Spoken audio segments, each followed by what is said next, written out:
నమస్తే, welcome to NCN news. నేను సంధ్య. బులెటిన్లో ముందుగా హెడ్లైన్స్ చూద్దాం. పుష్కరాలకు మరింత ఆధ్యాత్మిక శోభ, ఎమ్మెల్యే ఆదిరెడ్డి శ్రీనివాస్.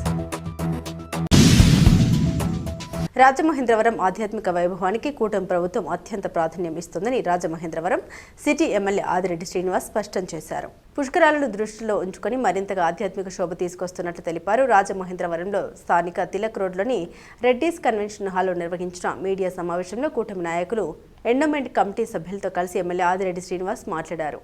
ఇప్పటికే ఎండోమెంట్ శాఖ ద్వారా 9.10 కోట్ల రూపాయలతో మొదటి విడత పనులు ప్రారంభమయ్యాయని, తాజాగా మరో 2.36 కోట్ల రూపాయల నిధులు మంజూరయ్యాయని వెల్లడించారు. దీంతో మొత్తం 11.46 కోట్ల రూపాయలతో దేవాలయాల అభివృద్ధి పనులు చేపడుతున్నట్లు వివరించారు. ఉమా మార్కండేయ స్వామి ఆలయం, ఉమారామలింగేశ్వర స్వామి ఆలయం, గౌతమి గోరక్షణ సంఘం, గౌతమి జీవకారుణ్య సంఘం, శ్యామలాంబ అమ్మవారి ఆలయం, మరడి మహాలక్ష్మి అమ్మవారి ఆలయం సహా అనేక దేవాలయాలకు నిధులు కేటాయించినట్లు ఎమ్మెల్యే వాసు వివరించారు. ఈ సందర్భంగా మంత్రి ఆనం రామనారాయణ రెడ్డికి కృతజ్ఞతలు తెలిపారు. రాష్ట్ర అభివృద్ధి కోసం కూటమి ప్రభుత్వం సమన్వయంతో పనిచేస్తోందని, ప్రజల ఆశీర్వాదంతో మరింత అభివృద్ధి సాధిస్తామని, కూటమి వచ్చే 15 ఏళ్లు అధికారంలో కొనసాగడం ఖాయమని ఎమ్మెల్యే ఆదిరెడ్డి శ్రీనివాస్ తెలిపారు. మీడియా సమావేశంలో ఏపీ షెట్టి బల్జీ చైర్మన్ కుడుపుడు సత్యబాబు, కూటమి నాయకులు మధ్య రాంబాబు, వర్రె శ్రీనివాసరావు, వై శ్రీను, దొండపాటి సత్యంబాబు, ఇన్నుమూరి దీపు, ఉప్పులూరి జానకి, రామయ్య, బుడ్డిగ రవి, ఆడబాల రామకృష్ణ, వివిధ దేవాలయాల చైర్మన్లు, డైరెక్టర్లు తదితరులు పాల్గొన్నారు.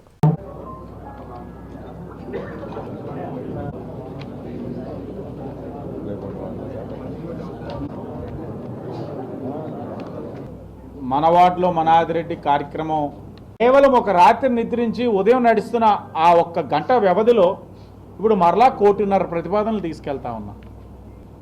ఇంకా ఇలాంటి చాలా ఉన్నాయి. సరే, ఆ కార్యక్రమం ప్రజలకి మనం మేలు చేసామా లేదా? ఈ ప్రోగ్రామ్ చేయడం వల్ల మన పర్సనల్ ఇమేజ్లు జాకీలు పెట్టి లిఫ్ట్ చేసుకోక్కర్లా. మాకైతే దానికోసమైతే ఈ కార్యక్రమం చెయ్యట్లా, పబ్లిసిటీ కోరైతే ఈ కార్యక్రమం చెయ్యట్లా. కార్యకర్తలకి మరింత చేరువ అవ్వాలి, ప్రజల యొక్క సమస్యలు బాగా అవగాహన చేసుకోవాలి అన్న ఆలోచనతో ఈ కార్యక్రమంతో ప్రజల్లోకి వెళ్తా ఉన్నాం. మహేంద్రవరం రాజమండ్రి అన్నది ఒక ఆధ్యాత్మిక వైభవం కలిగిన ప్రదేశం. మనందరికీ కూడా తెలుసు, ఇది ఒక ఆధ్యాత్మిక కేంద్రం, సంస్కృతి సాంప్రదాయాలకి నిలయం. తీసుకొచ్చింది 9,10,00,000 అన్న విషయం మీ అందరికీ కూడా తెలియజేస్తా ఉన్నాం. పుష్కరాలకి ఏం చేస్తున్నారు అన్నవారు, ఈ ఎండోమెంట్ శాఖ ద్వారా ఫేజ్ 1 9,10,00,000 తీసుకొచ్చాం. 9,10,00,000లోనే 9,10,00,000 కూడా టెండర్ అయిపోయినాయి, పనులు కూడా ప్రారంభం అయిపోయినాయి. మీరు వెళ్ళి చూడవచ్చు. 9,10,00,000 చేసేమో అని అంటే ఏదో పుష్కరాలు వచ్చినాయి కాబట్టి ఏదో చెయ్యాలని కాదు. ఇవన్నీ కూడా అక్కడ అవసరాన్ని పుష్కర సమయంలో చేస్తున్నాం అంతే, కోఇన్సిడెన్స్ కాకపోయినా కూడా చేసేవాళ్ళం. ఈరోజు మేము మొదటి ఫేజ్లో 9,10,00,000 తేవడంతో పాటు గౌరవ మంత్రి గారు వచ్చారు, రామనారాయణ రెడ్డి గారు. వచ్చినప్పుడు ఆయన చేతుల మీద 9,10,00,000 టెండర్లు ఓపెన్ చేసుకున్నాం, పనులు ప్రారంభించుతున్న తరుణంలో ఇంకా మా ఎండోమెంట్స్ ఏదైతే కమిటీ చైర్మన్లు ఉన్నారో, డైరెక్టర్లు ఉన్నారో, వాళ్ళు ప్రతిపాదనలు ఇచ్చారు. ఇంకా మనం చెయ్యాలి. భక్తులు మన దగ్గర నుంచి ఆశిస్తున్నారు. కూటమి పైన విశ్వాసం పెరిగింది.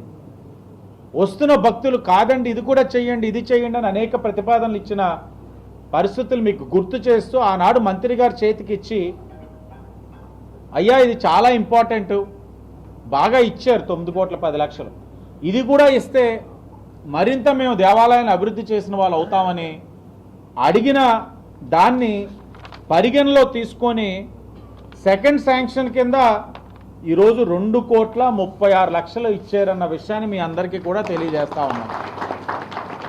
ఈ 2,36,00,000లో గౌతమి జీవకారుణ్య సంఘానికి construction of meeting hall, repairs to existing guest హౌస్కి 1 కోటి రూపాయలు. ఈరోజు కూటమి ప్రభుత్వం ఈ యొక్క దేవాలయాల అభివృద్ధి కోసం 11,46,00,000 తీసుకొచ్చామని చాలా గర్వంగా ఈ సందర్భంగా తెలియజేస్తా ఉన్నాం. ఈ సందర్భంగా గౌరవ మంత్రివర్యులు శ్రీ ఆనం రామనారాయణ రెడ్డి గారికి మా అందరి తరపున హృదయపూర్వకంగా ఆయనకి అభినందనలు, ధన్యవాదాలు తెలియజేస్తా ఉన్నాం.